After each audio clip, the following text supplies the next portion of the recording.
یہ زچہ سینٹر نہیں ہے، یہ بچوں کو جنم دینے کی جگہ نہیں ہے۔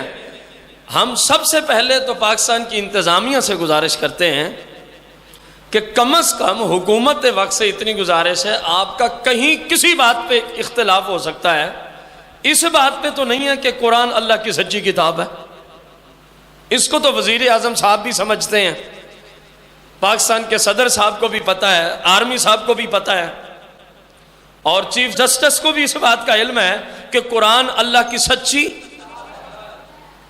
جو قرآن کے کسی ایک حرف کا منکر ہو وہ کافر، اور جو غیر قرآن کو قرآن کہے وہ بھی تو کافر۔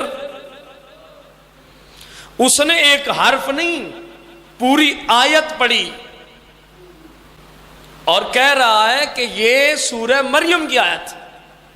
ہم نے سورہ مریم جامعہ میں بچوں کو ترجمہ تفسیر کے ساتھ پڑھائی ہے، ہمیں کم از کم یہ آیت کہیں بھی نظر ہے؟ الحمد سے لے کر والناس تک مالک کا فضل و کرم ہے، متعدد بار قرآن کو ہم نے ترجمہ سے دیکھا، لیکن ہمیں یہ آیت کہیں نظر ہے؟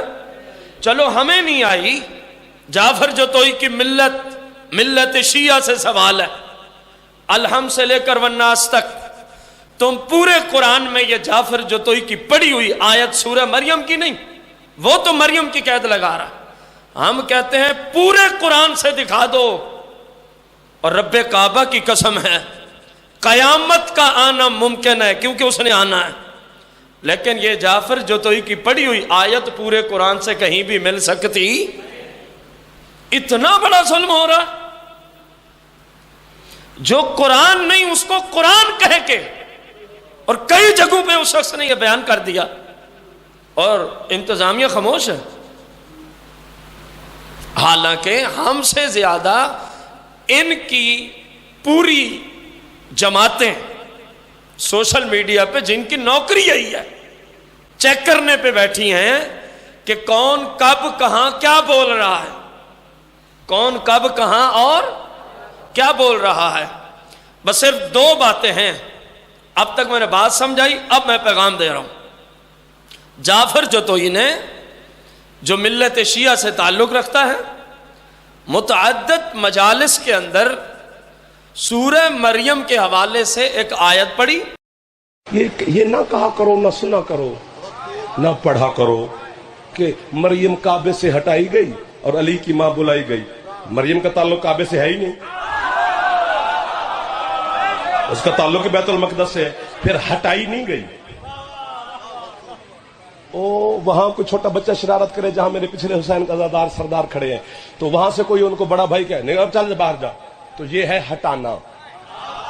یہ بچہ شرارت کرے تو اسے میں کہوں بیٹا باہر جا، یہ ہے نکالنا۔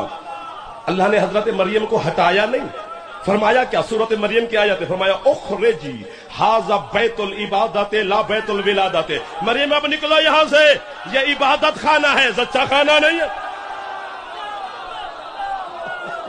نہیں، فرمایا کیا؟ سورۃ مریم کی آیت ہے، فرمایا اخرجی ھذا بیت العبادت لا بیت الولادت۔ مریم اب نکلو یہاں سے، یہ عبادت خانہ ہے، زچہ خانہ نہیں ہے۔ پوری قوم شیعہ سے سوال ہے، جعفر جتوئی تو ہے ہی جاہل انسان، اس نے کیا دکھانا ہے ہمیں؟ شیعہ قوم سے سوال ہے، آپ میں اگر کوئی پڑھا لکھا شخص ہو تو پورے قرآن سے یہ آیت نکال کے دکھا دو، صرف سورہ مریم سے نہیں، پورے قرآن سے ہی دکھا دو۔ اور دوسرا، جو شخص اس کو بلاتا ہے وہ کم از کم سوچے کہ ایک نبی کی ماں کو کس طرح گستاخانہ انداز سے کہہ رہا ہے مریم نکل جا، مریم نکل جا، تیری ماں کا ذکر ہو رہا ہے، اللہ کے پاک پیغمبر نبی کی ماں کا ذکر ہے، اور رب نے جس کو قرآن میں پاک خاتون کہا ہے جناب مریم، جن کے نام پہ پوری سورت ہے، اور الحمد سے لے کر والناس تک کسی مسلم خاتون کا ذکر نام کے ساتھ قرآن میں نہیں ہے سوائے جناب سیدہ مریم سلام اللہ علیہا کی، اس کی شان میں توہین، اور غیر قرآن کو قرآن کہا گیا۔ اس قدر ظلم ہو رہا ہے مسلمانوں، آپ اندازہ لگا لیں اس طرف کیا دین کی تبلیغ ہوتی ہے، آپ اسی سے اندازہ لگا لیں، آپ اسی سے، اور اسی بات کو اس بندے کو آگے سے داد ملتی ہے، جس کو چاہیے ویڈیو کلپ میرے پاس موجود ہے، میں اس کو دکھا دوں گا۔ سنی بات ہم کبھی بھی اسٹیج پہ نہیں لاتے. سمجھ آئیے؟ تو اس شخص نے قرآن کی تحریف کی ناپاک سازش کی. پورے قرآن میں آیت کہیں بھی موجود ہے. اور ایک نبی علیہ السلام کی والدہ محترمہ کی شان میں گستاخی کی ہے.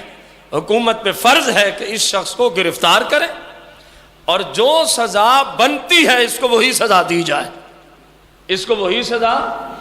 اللہ جل جلالہ ایسے فتنہ پرور لوگوں کو ہمیشہ کے لیے ہی کہیں دفن فرما دے تاکہ ملک پاکستان میں انہی لوگوں کی وجہ سے نت نئے فتنے ہوتے ہیں, فسادات ہوتے ہیں. ظاہر ہے جب ایک پیغمبر کی ماں کی گستاخی ہوگی کون چپ کرے گا؟ جب غیر قرآن کو سٹیج پہ متعدد مجالس میں قرآن کہا جائے گا کون چپ کرے گا؟ مسلمان سے چپ نہیں ہوتی. سمجھ آ رہی ہے؟